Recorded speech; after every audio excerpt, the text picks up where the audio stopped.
Hello there. A couple of weeks ago, I spent the weekend driving a transit minibus for my colleagues who were completing the Three Peaks Challenge. The bus in question was a 7-year-old transit, rear-wheel drive, 2.2 diesel, 6-speed manual.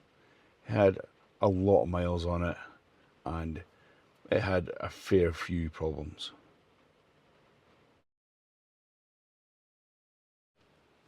This week, I'm having a shot of a almost brand new transit. It's only got 1,000 miles on the clock. It's a shorter van, but same wheelbase. Lower roof. This one's front wheel drive with a 6-speed manual and a 2-litre turbo diesel, putting about the same amount of power and torque as the 2.2 did. So around about 127 horsepower and 280 odd pound-feet of torque. Now straight away, the most obvious difference between the two is the infotainment and the heating controls. In the old Transit, it looked like this, with loads of buttons everywhere. The brand new one has a massive screen and very few buttons. I didn't get any time when I first set off to set up anything other than adjust the mirrors and head off. Once I got to my destination though, I had a bit of time to play about, have a look through some of the screens and have a look at Ford's Sync 4 system. And I'm not familiar with Ford systems at all, so I thought I'd have a quick look through everything that was here. So the home screen looks kind of like that. If you go into settings, there are various options in there, including mobile apps. So it does have Android Auto and Apple CarPlay, both wired and wireless, I believe. At this point, I was wondering, where's the radio button? Like, I'd managed to put my phone on the way out. I was able to listen to tunes on there. I couldn't find an obvious way to put the radio on. It wasn't on connectivity or anything like that. It's not intuitive at all. All the settings look straightforward though. No complaints with that.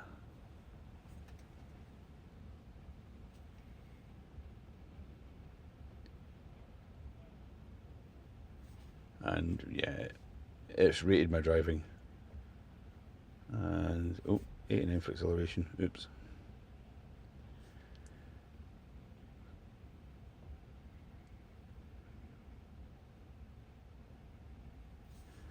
Now on the bottom of the screen there are fixed buttons for like the temperature controls, which you can either tap up and down or you can drag the little slider. There's the auto button for the climate control. You can have 3 different levels of auto. I'm not quite sure what the difference is, but there we go. Fan speed's on there as well, which you can either drive or up and down. The heated mirrors controls also on that screen, and that's a permanent fixture. You do have to use the touchscreen to choose the direction for the airflow and to put the aircon up to max or not. There are also some shortcut buttons off the bottom for the drive modes, to clear the windscreen and for the park assist.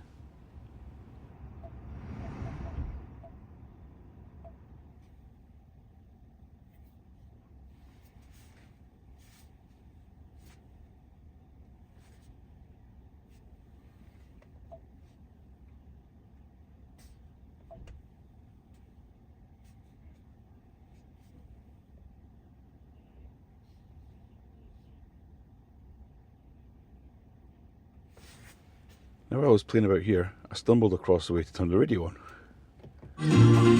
Turns out, if you hit the volume button, that turns the audio on, and then you've got access to the radio.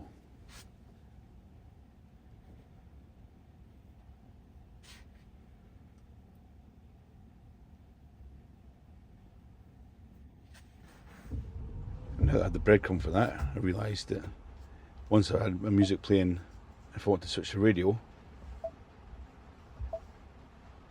I had to tap on there, and then I got the source button. Then I could choose FM, DAB, Bluetooth, or CarPlay. I dare say if you're used to Ford system, that's probably intuitive to you, but it wasn't intuitive to me when I was driving. I didn't find that. I had to wait till I was stopped. The other thing I didn't find intuitive were the buttons on the steering wheel. The volume controls are on the left, and they're left and right for up and down, rather than up and down. And the track skip buttons are on the right hand side of the steering wheel, along with the menu button for changing the display. So your volume controls are over beside your cruise control buttons, obviously. Headlight controls and the window switches and mirrors and everything are pretty straightforward, and there are cubby holes everywhere for stuff and decent sized door bins. I was a bit disappointed that the little cubby on top of the dashboard isn't covered anymore, as this means that anything that's light coloured in there reflects on the windscreen, which isn't great for visibility if the sun's quite bright. But plenty of storage space for random stuff to be rattling about. And a decent sized glove box too.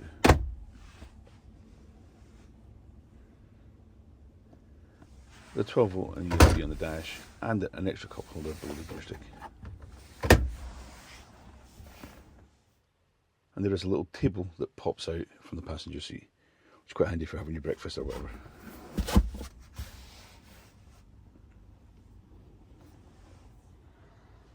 Same as before, above the driver and the passenger, plenty of storage space for odds and ends. And this particular one has no rear view mirror because it's a 6-seater. There's a bulkhead in the middle and no rear windows. The crew cab configuration here has plenty of room for 3 passengers in the back seat, plenty of leg room, a stack of headroom, and there is a little bit of storage space behind the seat, which I've used my standard tiny little North Face bag to demonstrate. So you can store odds and ends in there. Open up the business end and it's standard transit, big and boxy. This one's ply lined. There's a kind of medium high roof, which if you don't know what that means, this is what it looks like when I stand in it. I'm 6'5". So it's a decent sized space, but there's no access from the side sliding door, only from the rear doors. One thing I'm glad they have addressed is this storage compartment in the door, which looks the perfect size and shape for your phone to go in. Only when you close your door, the dashboard goes over the top of it and would snap your phone. Clearly that's been an issue for some people. They've put a sticker in there now to warn you, which is just as well, because I did have a near miss with this on the last fan. Moving on to driving then. It's nice and light to drive. Front and rear parking sensors on this one. Steering is nice and light, and it's got a nice leather clad steering wheel. Short direct gear stick. The gear change is quite nice and positive. I did find over these gigantic speed bumps it was a little bit bouncy, but that was because at this point I was by myself. There was no weight in the back at all. It has all the usual transit features like massive mirrors, massive blind spot mirrors, and just good all-round visibility.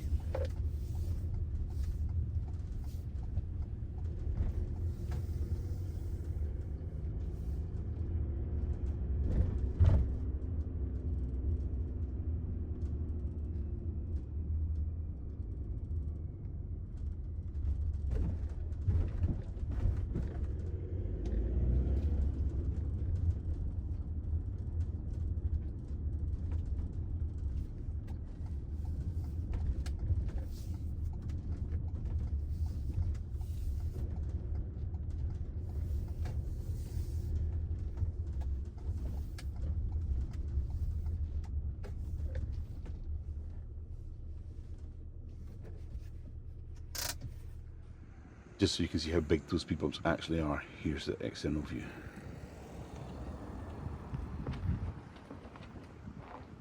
Now I'm sure at this point you're all wondering, what's it like from 0 to 60?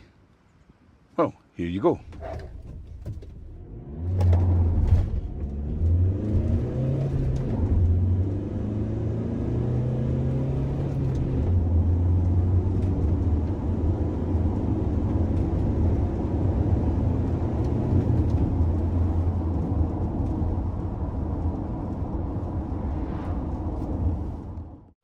Economy wise, this van's done 1,358 miles and the trip computer was last set 12 miles in. So in that time it's managed 33.8 miles per gallon. By comparison, my return leg today, which admittedly was in high winds and driving rain and lots of standing water, we got just over 30 miles to the gallon, and that was with it in Eco for the drive mode. On twisty A roads, never going more than 60 miles per hour.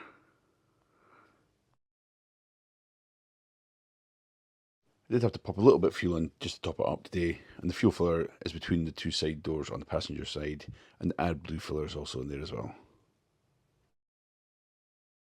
Also in there is the build sticker, so this is a Transit Trend 350L, 130 PS, 2 litre Panther Diesel. And there's the various weights. Just not sure exactly what they mean because there's no indication, and the manual wasn't in the bus. There is quite a bit of space in the engine compartment. That little 2 litre diesel isn't really filling up that space.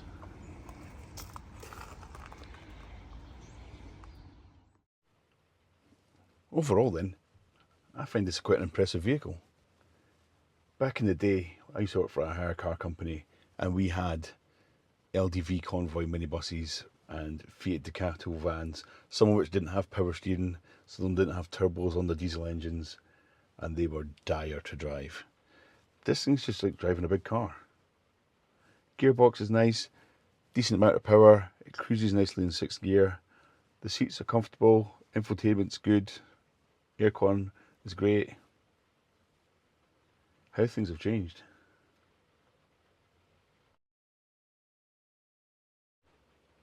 If you're having to drive one of these all the time, I definitely think there are worse places you could be stuck. Okay, that's all I've got for you in this video. Remember to like and subscribe.